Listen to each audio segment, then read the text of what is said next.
Toyota has this saying, or that one of their pillars is judoka, which is automation with a human touch. So it's not just, it's how do you use the human and the machine together to make things better.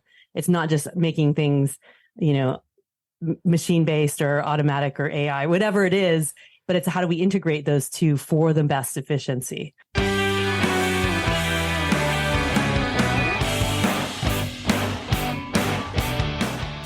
Welcome to the Inner Game of Change podcast, where I explore the intricate layers of organizational change alongside insightful professionals.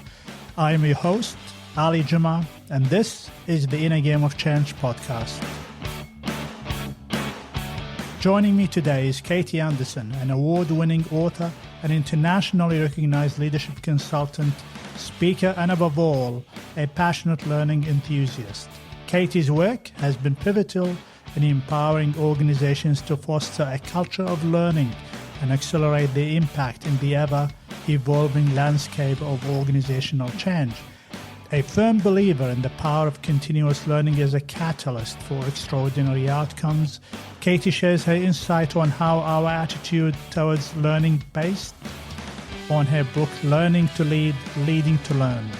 I am grateful to have Katie chatting with me today. Well, Katie, thank you so much for joining me in the Inner Game of Change podcast. I'm eternally grateful for your time.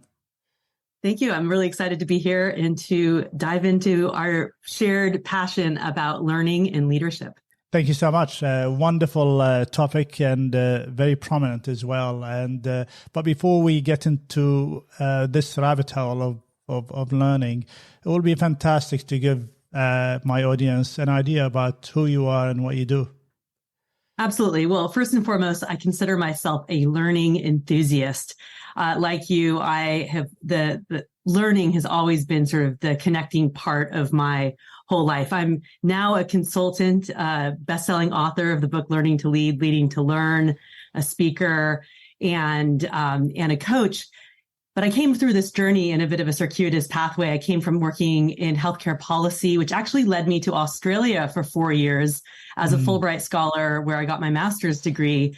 But then when I moved back to the United States in my early 30s, I got a role in a hospital working on continuous improvement. And that's where things really shifted for me. And my aha moment of my passion is really helping people have those aha moments to step into greater and more impactful leadership so that they can make the impact they want in their organizations and in their lives.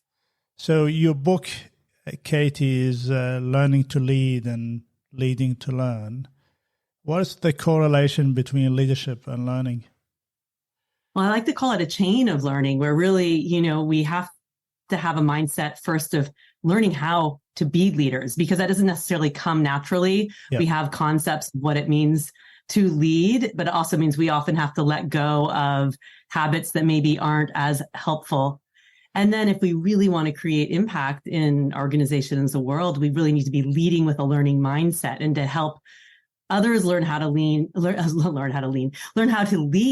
and learn and be more effective for themselves too. And so I really think I see this as like a strong connection. It is, we can't just have a learning mindset for ourselves. We need to also help foster that in other people in our organizations. And so if we can lead with a mindset of learning, we can help others learn to lead too. And that really then helps perpetuate greater impact.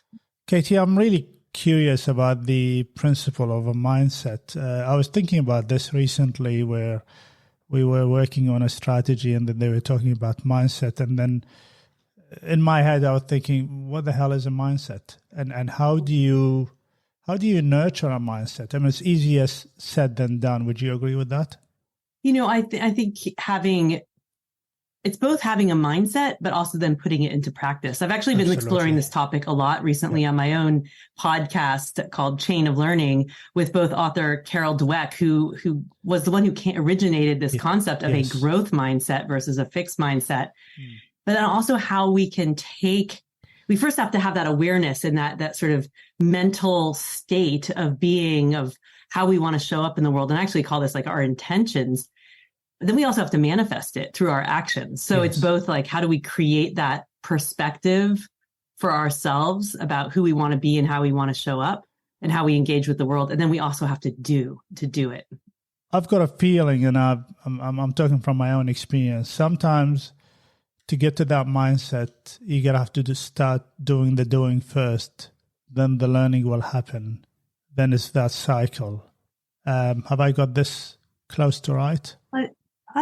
I think it's a combination of both. I think there's some things that we intuitively already have that are inherent to us, and that comes naturally. And so maybe for each individual, some of those things might be different. And then other things we need to discover and by doing and failing and learning our way forward, or through the challenges and the struggle that happens in life.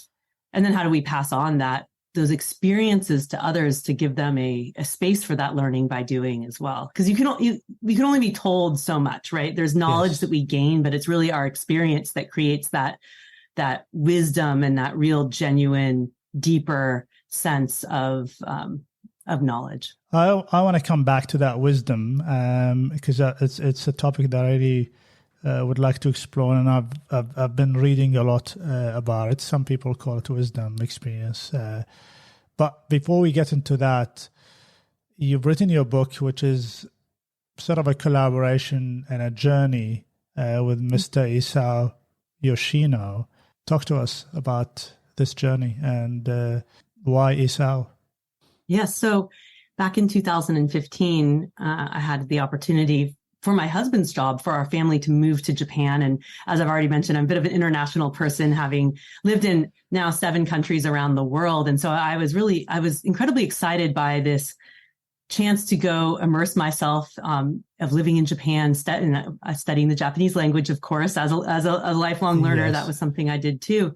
And also as someone who was working in the space of continuous improvement and lean management, which had been inspired by the Toyota production system, I was really intrigued about what I could learn about going to Japan, about the Toyota way, from being there in the source, and then also to share my learnings with others. So I started writing a blog back at that time. I also met, through serendipity, Mr. Isao Yoshino, at a conference right before I moved to Japan, and he gave me his card. And he said he's a 40-year Toyota leader who had spent his entire career at Toyota from the late 1960s to the early 2000s at Toyota, including 14 years in the United States. So he speaks English fluently. And he said, look me up, I'll take you to Toyota and we'll spend the day together. And I thought, wow, this is going to be an incredible, once in a lifetime opportunity. And I made my husband take the day off of work a few months after we moved there. And, we took the Shinkansen down, and Mr. Yoshino picked us up in a Toyota, of course, and we drove to Toyota City, and we had this incredible day. And then he invited me to keep coming back. And so, here we are, different generations, different genders from different countries. But what our uniting factor also was around learning and leadership and this sort of international self. And we just had brilliant conversations of asking questions and learning. And he said I could write about what I was learning from him and from our conversations on my blog.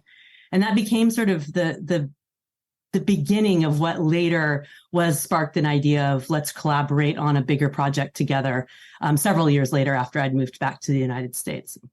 I'm curious to know what some of your observations are when you've been at Toyota, and specifically around the learning process. Is that an expectation? Is that a mindset? Is that a way of life in Japan?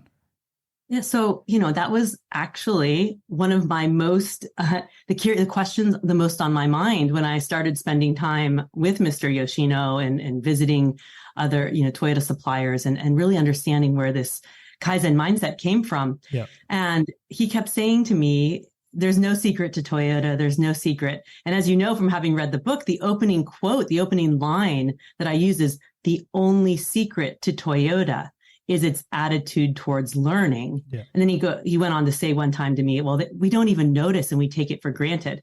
And I think this really hits the nail on the head about why so many researchers were focused on the production principles side of Toyota, like the visible artifacts, the tools, the process. All of that's really exciting and amazing. But the secret sauce is Toyota's attitude towards learning they've cultivated through the culture. And it's really hard to articulate that when what is a learning culture? And it is how people show up. And so what I was trying to do in the book was demonstrate through Mr. Yoshino's personal experience, but it was happening across the organization, about how individuals interacted with each other to create this sort of learning culture. And then also how there was intentionality from the executive leadership about how they wanted, what the type of culture they wanted to foster and what it meant to be a leader at Toyota, so that they were having more of this learning mindset across the organization.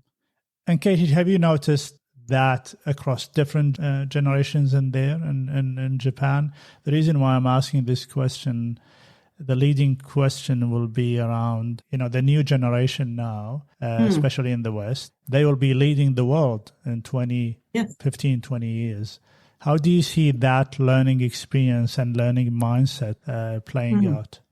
Yeah, so a few things. I mean, one is that Japanese culture and Toyota culture are not necessarily the same. There's elements that are, help enable each other. But, if you go to Japan, it's not that every company is run the same way as Toyota, and they don't all have this learning mindset, although, of course, many do. But going to your question about, the generations, I always think about this in terms of principles rather than how the behaviors that manifest those principles. So I think I ask questions across the world, probably over 10,000 leaders at all different levels of different generations, about drawing your purpose and what's important to you. And the common theme that comes up all the time is connection, helping people learn, making things better, having a positive impact, community, people, and so these are some common elements that really unite us as human beings. How that shows up for each of us and what that means might vary by country. It might vary by generation as well. But I do think there's this inherent desire to make a positive impact, to connect with others, to learn, to grow, to improve. And so I think if we can go back to that as the principle and then say, well, what does that mean to you? And how does this show up to you? What are the challenges? What are the things that help enable that? Then we're able to actually sort of take away some of that, those constructs about we're in different generations, maybe what that means to be learning, or how to show up and provide the support. It's different, but the principle, it remains the same. Will technology help, especially nowadays with AI and all of that? I was having this conversation with a professor last week. I think the majority of higher education, for example, now worry that there's going to be a lot of cheating using AI for assignments and all of that. And I've been thinking a lot about this. And my take on it is that before the internet, standards were not really that high that we expect from people. After the internet, standards were raised. This is a second sort of wave after the internet, which is the AI. And I think instead of worrying about the aspect of cheating, I think, how about we focus on raising the standards of learning? Now there's far more available tools for us to actually help us. How do you see technology now will help with the learning process? Yeah, so I think, probably across the times, this has been technology is going to, how is it going to hurt? How is it going to help? There's always a positive and a negative side. And I think you helped explain that well, is that I have a 9-year-old, and he was doing this, a research assignment. And I was thinking back to me it's 7 many years ago, 40 plus years ago, or 9 years old, sorry. And he, I would have had to go to my local library and check out an encyclopedia and look through and all of that. Well, he could just get on Google and get the encyclopedia or the information, and he still had to do the process of synthesizing it, but the information was more easily available. Now, same with AI, AI is helping us, but so what does it mean to learn? What's the human element that we bring to the table? And so that challenges us from our paradigm of what is the uniqueness of how we need to be, what that we can bring as human beings to it. And how do we leverage, as you and I were talking before we started recording, how do we leverage AI to help shorten the time of sort of the work that that maybe is not as value add for us as the human being to be doing? Yes. Right. And so that just is going to challenge our paradigm of what it means to learn, to write, to create. And and what's the special uniqueness that we as human beings bring, and where can technology help facilitate, provide efficiency, and enable. Absolutely. I use AI now for a few reasons. One of them is even as a podcaster, it helps me ask better questions. And I use it to validate my work, because sometimes I get tired, 11 o'clock at night. Since AI doesn't sleep and doesn't get tired, it can pick up some gaps in my work. So it's like my coach. And I use it for my even golf, as a golf coach as well. But what it does, Katie, I'm expecting it later to shorten my research time so I can focus on the learning, and I can focus on enjoying life better as well, instead of wasting a lot of time doing the stuff that you called non-value add activities. And I think this is where we're going with technology, if you use it properly, and whether you're going to push it, resist it now or not, it is happening. And so you're going to have to look for the opportunity in any change that comes your way. Yeah, absolutely. And, Toyota has this saying, or that one of their pillars is Jidoka, which is automation with a human touch. So it's not just, it's how do you use the human and the machine together to make things better. It's not just making things, machine-based or automatic or AI, whatever it is, but it's how do we integrate those two for the best efficiency. Yes, I will definitely. I've taken a note of that. I want to shift gear, and I want to talk about the learning process itself. Is not an easy task, is it? Well, it requires us to be comfortable with the struggle, right? Because if you're learning something new, it inherently is not something that you're going to be great at, right? And so it's getting okay with that struggle and the clumsiness and the awkwardness, or the not having the answer right away. And so I think it's harder for some people, and it's easier for others because of that sense of our how okay we are with that struggle, the challenge. The challenge is sometimes can be long and can put us off, and we can't see really the end. And but again, that is part of the process. One of the things that I always find fascinating is that every new thing that I want to try and I want to learn, and I'm a nerd, I would like to learn things all the way. So it's not just tipping my toes into the water. If I want to learn swimming, I'd better be a good swimmer. So I take it all the way. And so one of the things that I find fascinating is that sometimes we think that time is not on our side when it comes to learning new things. And anybody can start, but I always think that finishing is the hard bit. And especially when it comes to learning. How do you learn yourself? Because we all find our own strategies, personal strategies to continue that, suffering journey until we get to what we want. Because part of it is suffering. I run marathons, and every marathon I run, it's a learning experience, and it is suffering. But then there's clarity at the end. And I look forward to that moment. How do you learn personally yourself? Well, my top two strengths in the Clifton Strengths Finder are learner and achiever. And so I think you and I probably are very similar in that way, where we're setting out to achieve things and we see them to the end. And yet we have a strong learner attribute as well. And so I've always found myself just drawn to learning something new. I mentioned, when I moved to Japan, I was like, well, of course I'm going to study Japanese. And, I surprised a lot of people, because you could just live in an expat bubble and, not really learn how to do something. But I love the challenge of learning. I'm always seeking new knowledge, connections. For me, learning manifests by traveling, by seeing new places, by connecting with new people, having conversations. That's why I love going on podcasts and meeting new people like yourself, Ali.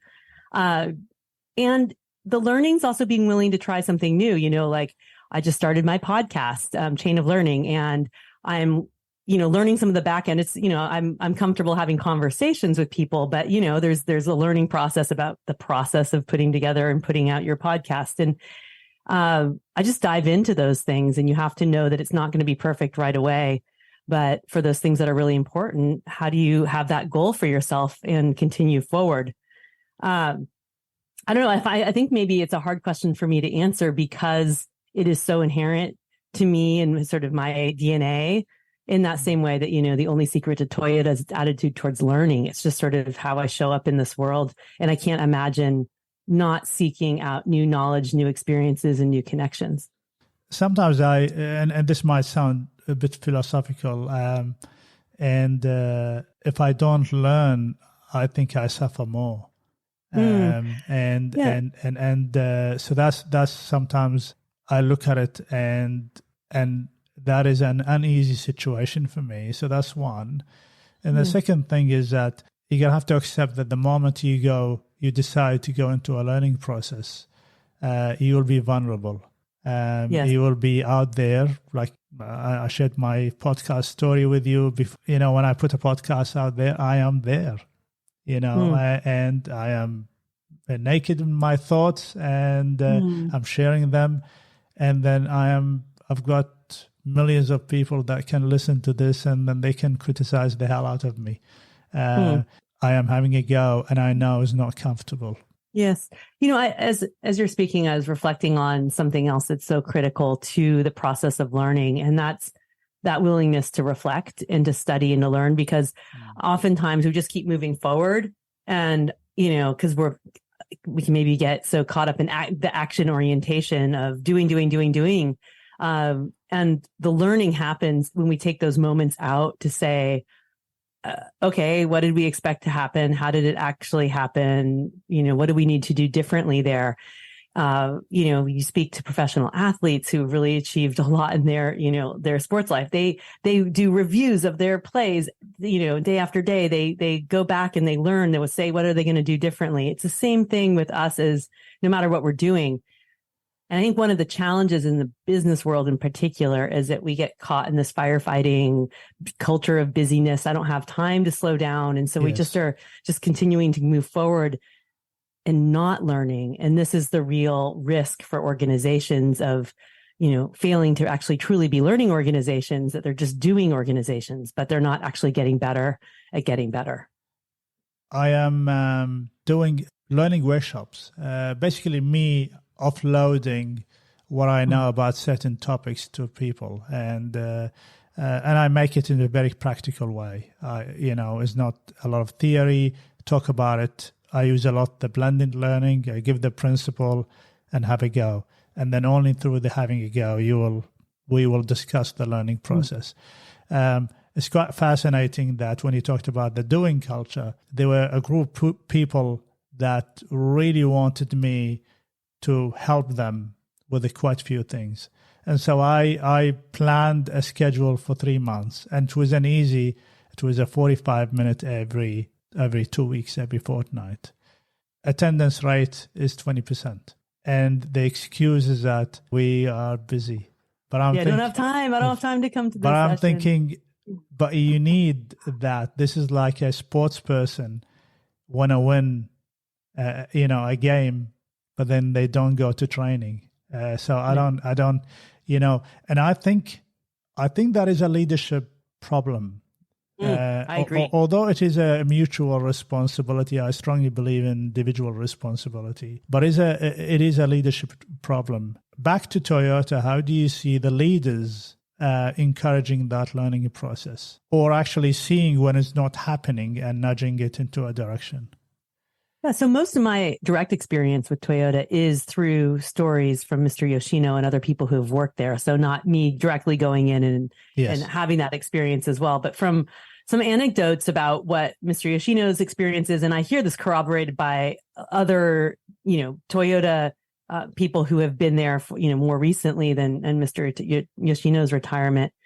But it's about being very clear that on the learning process. There's some stories in my book that really exemplify this as well. One is being okay with mistakes. So, encouraging people to bring mistakes forward and then saying, it's okay to make a mistake. This is a learning opportunity. Okay, what are we going to learn from it?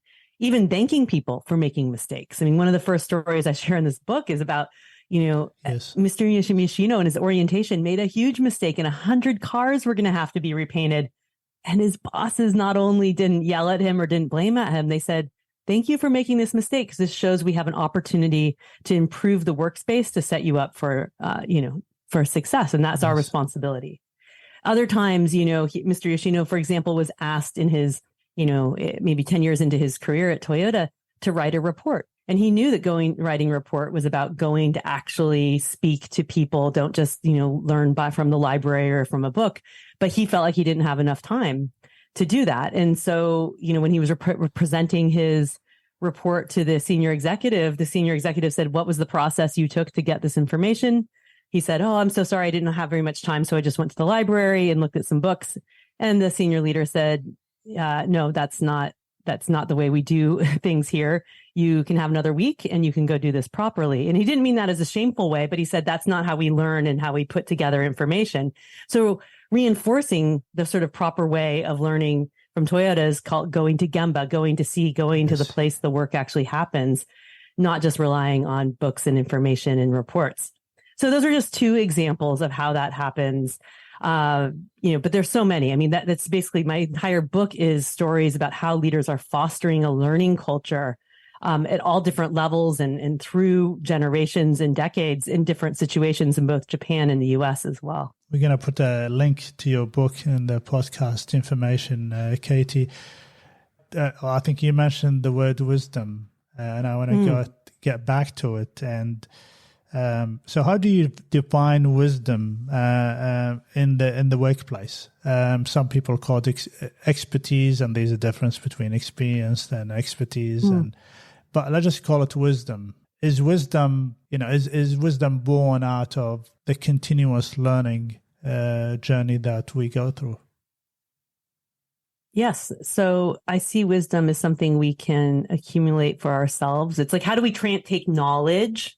So information that we have received or processed, how do we take that knowledge and create wisdom? And to me, that becomes something with like where we have multiple experiences with something. There maybe is a level of expertise, but there's also something about generational. How are we passing on that knowledge and helping other people learn more deeply? So it's not just information that sits sort of on the surface, but it becomes deeply embedded as the way things are or how we're moving forward. And, this word wisdom, I want to tell you one more story about something I learned from some things that I consider lost in translation. And this is not all about Toyota, but I want to be clear that it's not like I believe Toyota is the only learning culture and other things, but I learned some really interesting things when I was both living in Japan and then coming back and doing research for my book. And Toyota has two pillars for how they define their culture, the Toyota Way culture.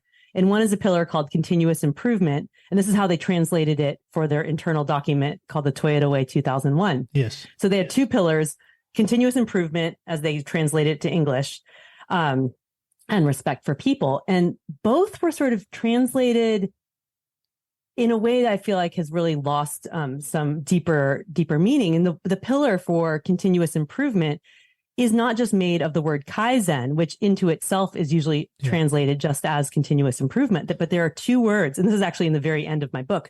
There are two words in the Japanese pillar. It's wisdom and continuous improvement. And so to me, that's so much richer than just continuous improvement. Wisdom to me is that collection of knowledge and continually improving and learning and passing that on and connecting together. So it's not just one individual, but it's really how do we create I feel like it's like gravitas. It's like there's something bigger and deeper before wisdom, and that we're passing it on. What do you think? Yeah. Somebody said the other day that AI is going to do my work at some stage, and I said, yeah, by all means, probably can, but there's only one of me, and I am a combination of 55 years of consciousness and knowledge and experiences. It cannot, and nuances, and yes, biases and judgments and all of those things that AI will not be able to replicate. And then I call that the level of wisdom that you only gain through the years and gain through the journey. Anybody can read a book now and then do, for example, change management. They can talk to it. But then the wisdom will come in there when you've got situations to deal with that are actually not typical situations. Because in the workplace, they're never straightforward. And so you only are capable if you actually have a level of what I call operational wisdom or learning wisdom or whatever it is. But that level, in a common language, they call it somebody's experience. But experience, the outcome of an experience is a wisdom. And that's why I think we listen to some people when they tell us the stories, and we don't listen to some people when they tell us the stories. Is the stories that come with wisdom, are the stories that we listen to and we associate with and we feel deeply. So that's how I look at it. But without the learning process, you're not going to get any level of wisdom, or your level of wisdom will be just really limited. And that is that's a loss to you, a loss to your family and friends, and that's a loss to humanity, in my opinion, anyway. And I want to shift gear, and we are coming close to the end of the podcast.